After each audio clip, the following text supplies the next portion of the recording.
নমস্কার, আমি অমিত গোস্বামী আপনাদের প্রত্যেককে স্বাগত জানাচ্ছি অমিতবাদ চ্যানেলে। অতি সম্প্রতি যে শব্দটি বারবার করে আমরা শুনছি সেটা হচ্ছে সংরক্ষণ। তার কারণ বাংলাদেশে সংরক্ষণ বিরোধী আন্দোলন চলছে। যে ছাত্র আন্দোলন চলছে সেই ছাত্র আন্দোলনের প্রেক্ষিতে সংবাদপত্র এবং সংবাদ মাধ্যম বারবার করে সংরক্ষণ শব্দটি তুলে নিয়ে আসছে এবং আমরা ভাবছি যত সংরক্ষণের ঝামেলা সব বুঝি বাংলাদেশে, তা কিন্তু নয়। প্রথমে জেনে নেওয়া যাক সংরক্ষণ শব্দটার অর্থ কী।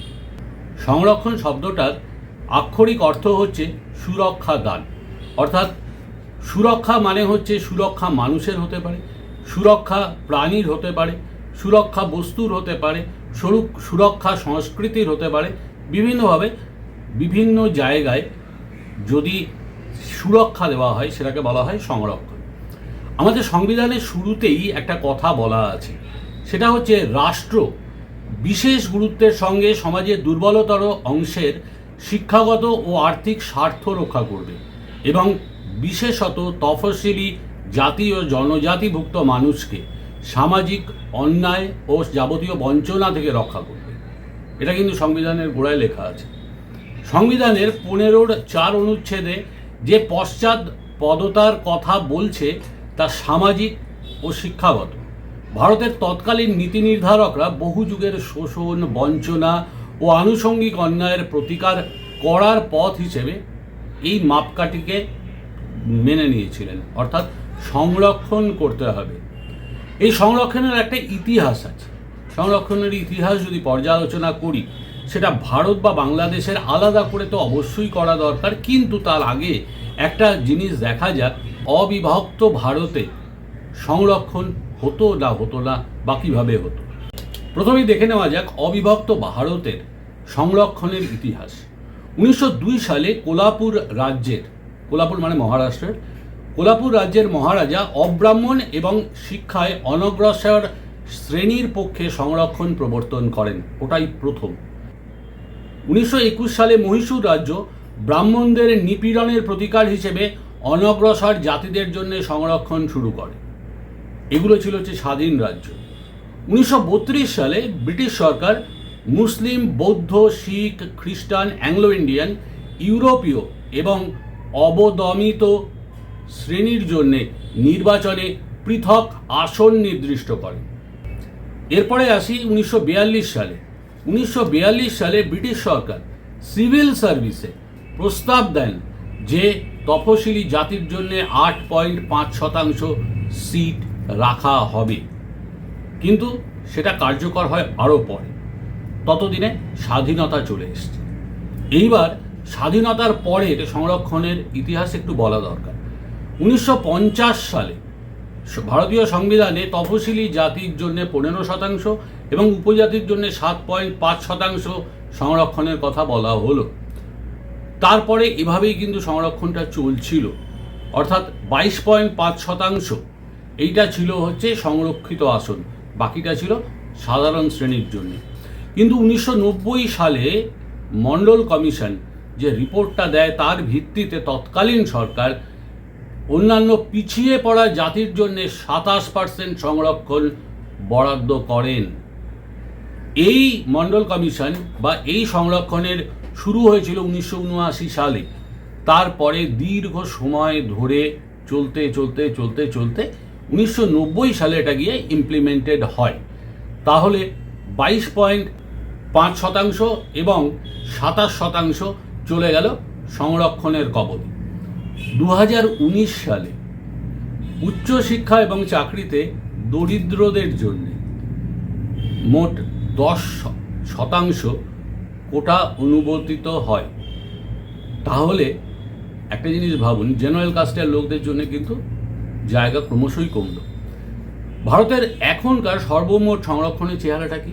শিডিউল কাস্ট বা তফসিলি জাতির জন্য 15%, শিডিউল ট্রাইব অর্থাৎ তফসিলি উপজাতির জন্য 7.5%, আদার ব্যাকওয়ার্ড ক্লাস অর্থাৎ ওবিসি মানে পিছিয়ে পড়া অংশের জন্য 27% এবং অর্থনৈতিকভাবে পিছিয়ে থাকা গোষ্ঠীর জন্যে 10% সংরক্ষণের ব্যবস্থা করা হয়েছে। এবং সব মিলিয়ে মোট আসনের 59.5% সংরক্ষিত, 40.5% অসংরক্ষিত। এবার আসি বাংলাদেশ প্রসঙ্গে। স্বাধীনতা পরবর্তী পাকিস্তানে কিন্তু কোনো সংরক্ষণ বা কোটা সিস্টেম ছিল না। 1972 সালে বাংলাদেশে প্রথম কোটা সিস্টেম চালু হয়, সেখানে 56% মোট সেটা সংরক্ষিত ছিল। তার মধ্যে 30% ছিল মুক্তিযোদ্ধাদের জন্য, 10% নারী, 10% যুদ্ধে ক্ষতিগ্রস্ত নারী এবং 6% জনজাতি। এভাবে 56% ছিল এবং 44% ছিল হচ্ছে সাধারণ মানুষের জন্য।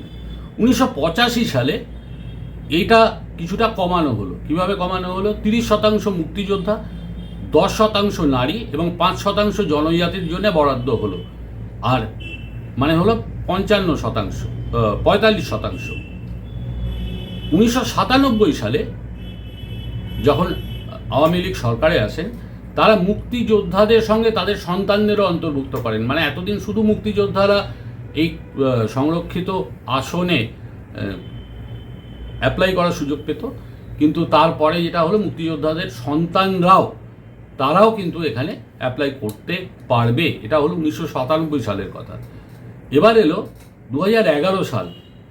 তখন মুক্তিযোদ্ধাদের পাশাপাশি তাদের নাতি নাতনিদের সংরক্ষণের আওতায় নিয়ে আসা হলো।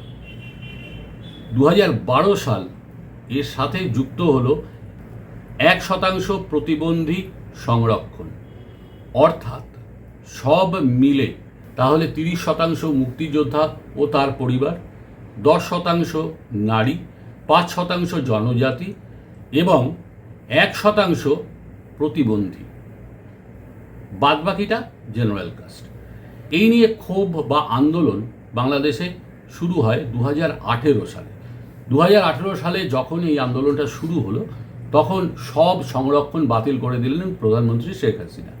শুধু রাখা হলো জনজাতিদের 5%, প্রতিবন্ধীদের 1% সংরক্ষণ। 5ই জুন হাইকোর্ট একটি মামলার প্রেক্ষিতে ঘোষণা করল যে শেখ হাসিনার 2018 সালের যে ঘোষণা সেটা অবৈধ, অর্থাৎ পুরনো কোটা সিস্টেমে ফিরে যাবে বাংলাদেশ। ছাত্ররা উত্তাল হয়ে উঠল। ছোট ছোট আন্দোলন হতে হতে সেটা অত্যন্ত বড় আকার ধারণ করল এবং এর মধ্যে সরকার সুপ্রিম কোর্টের কাছে অ্যাপ্লাই করেছিল। 21 জুলাই 2024 যে রায় সুপ্রিম কোর্ট দিল তা এরকম: মেধাভিত্তিক হবে 93%, মানে সাধারণ মানুষ 93%, মুক্তিযোদ্ধা ও বীরাঙ্গনাদের সন্তানদের জন্য 5% সেটা থেকে যাবে, ক্ষুদ্র নৃগোষ্ঠী তাদের জন্য 1%, মানে জনজাতি, এবং প্রতিবন্ধী ও তৃতীয় লিঙ্গের জন্য 1%। এইটা হলো 21 জুলাই 2024 রায়। ভারতের স্বাধীনতার পরে একটা প্রশ্ন উঠেছিল, যারা স্বাধীনতা সংগ্রামী তারা রাজনৈতিকভাবে ক্ষতিগ্রস্ত, কাজেই তাদের ভাতা দেওয়া হবে কিনা। 15ই আগস্ট 1972 সালে চালু করা হলো স্বতন্ত্র সৈনিক সম্মান পেনশন স্কিম। অর্থাৎ এই প্রকল্পের আওতায় স্বাধীনতা সংগ্রামী এবং তাদের উপর নির্ভরশীল মানুষদের পেনশন এবং অন্যান্য আর্থিক সুযোগ সুবিধা দেওয়া হলো। আপাতত এখন এই মুহূর্তে দেশ জুড়ে এই যোজনার আওতায় পড়েন, বেঁচে আছেন যারা, তারা হচ্ছেন 23,566 জন উপভোক্তা। এরা কিন্তু কোনো রকম সংরক্ষণের আওতায় পড়েন না, এরা ওই ভাতাটুকুই পান, এর বাইরে কিছু নয়। অবশ্য তাদের এখন অন্যান্য সংরক্ষণের আওতায় নিয়ে আসারও কোনো মানে হয় না, কেননা তারা তো আর চাকরি বাকরি করবেন না বা পড়াশুনো করবেন না। এবার আসি বাংলাদেশের মুক্তিযোদ্ধাদের ভাতা প্রসঙ্গে।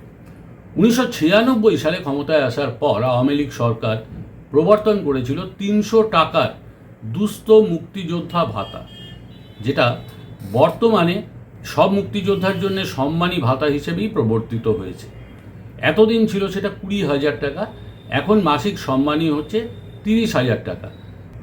ভারতের স্বাধীনতা সংগ্রামীরাও কিন্তু 30,000 টাকাই সম্মানী পান।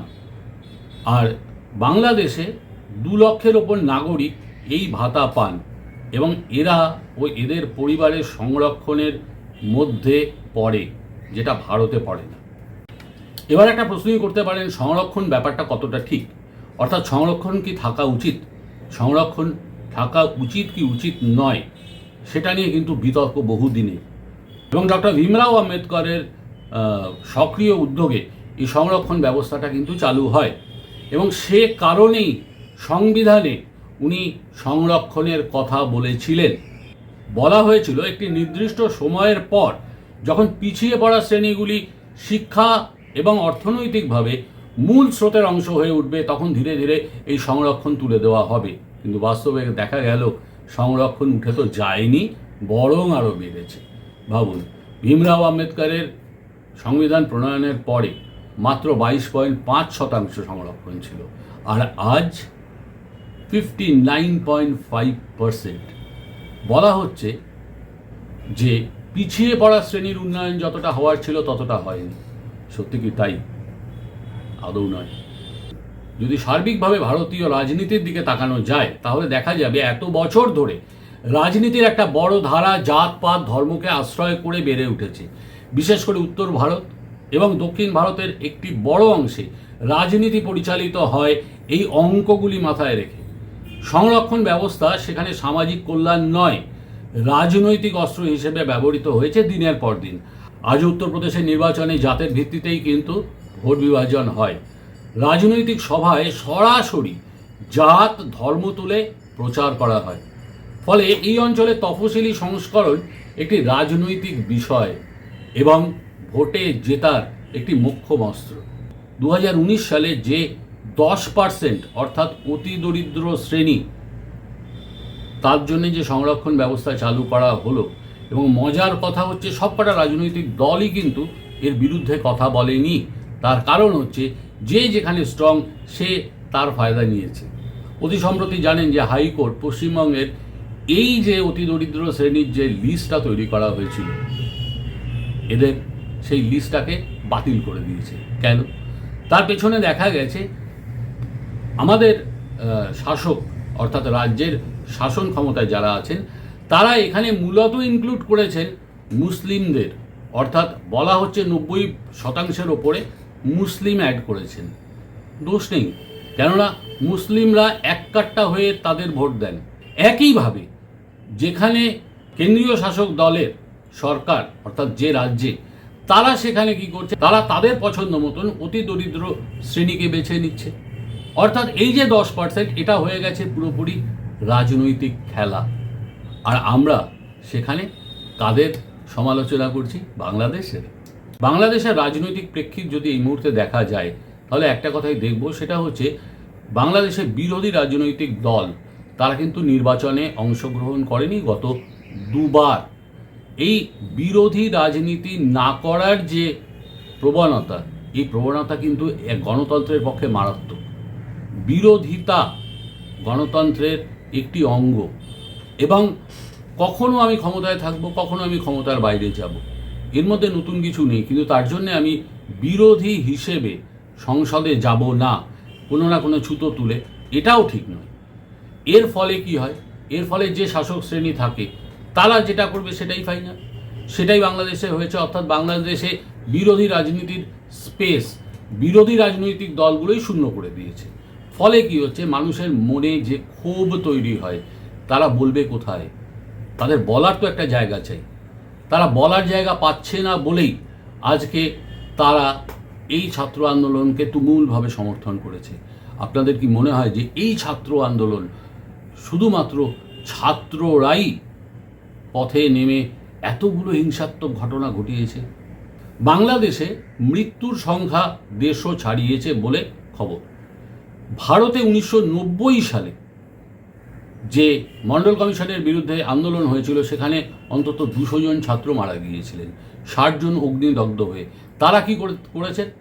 পুলিশ গুলি চালায়নি, তারা আত্মাহুতি দিয়েছেন। একটা অদ্ভুত সেই সময় প্রবণতা হয়েছিল যে অর্থাৎ আমি নিজের গায়ে আগুন জ্বালিয়ে আত্মঘাতী হব। তারা খুব একটা বেশি রাষ্ট্রীয় সম্পত্তি নষ্ট করেনি। বাংলাদেশে 10,000 কোটির মতন রাষ্ট্রীয় সম্পত্তি নষ্ট হয়েছে। কোনটা সঠিক কোনটা সঠিক নয় জানি না, কিন্তু রাষ্ট্রীয় সম্পত্তি ধ্বংস করার যে প্রবণতা, সেই প্রবণতা কিন্তু মারাত্মক। সেটা কখনো কোনো রাষ্ট্রের পক্ষে কাম্য নয়। একটা কথা, ভারতবর্ষে যত যাই হোক না কেন, বিরোধীরা কিন্তু নির্বাচনে অংশগ্রহণ করে। তার একটা কারণও আছে। যদি নির্বাচনে অংশগ্রহণ না করে, তাদের স্বীকৃতি নির্বাচন কমিশন তুলে নেয়। এখানে আপনি চান বা না চান, আপনার যতই ক্ষোভ থাকেন, নির্বাচন বয়কট ভারতে করা যায় না, যেটা কিন্তু বাংলাদেশে করা হয়। সংরক্ষণের ক্ষেত্রে অনেক বেশি ক্ষতিগ্রস্ত কিন্তু ভারতীয় মেধাসম্পন্ন ছাত্ররা। কিন্তু ভারতে প্রাইভেট সেক্টর অত্যন্ত উন্নত এবং বিদেশে প্রচুর ছেলেমেয়েরা চাকরি নিয়ে চলে যায়। এখনও সেই অর্থে, আর সরকারি চাকরিও কম, তাই সেই অর্থে ক্ষোভ ততটা দানা বাঁধেনি যতটা বাংলাদেশে বেঁধেছে। এইবার বাংলাদেশে 93% ছাত্ররা ভবিষ্যতে অ্যাপ্লাই করতে পারবে জেনারেল কোটায়, কিন্তু ভারতে পারবে মাত্র 40.5%। সংরক্ষণের আপনি পক্ষেই থাকুন বা বিপক্ষেই থাকুন, একটা কথা বলা ভালো, সেটা হচ্ছে সংরক্ষণ আছে, কিন্তু সংরক্ষণ নিয়ে যে রাজনীতি আমাদের দেশে হয় সেটাও কিন্তু কম কথা নয়। দেখছেনই তো এই 10% নিয়ে যা হচ্ছে। নমস্কার, ভালো থাকবেন, এটুকুই বলার ছিল।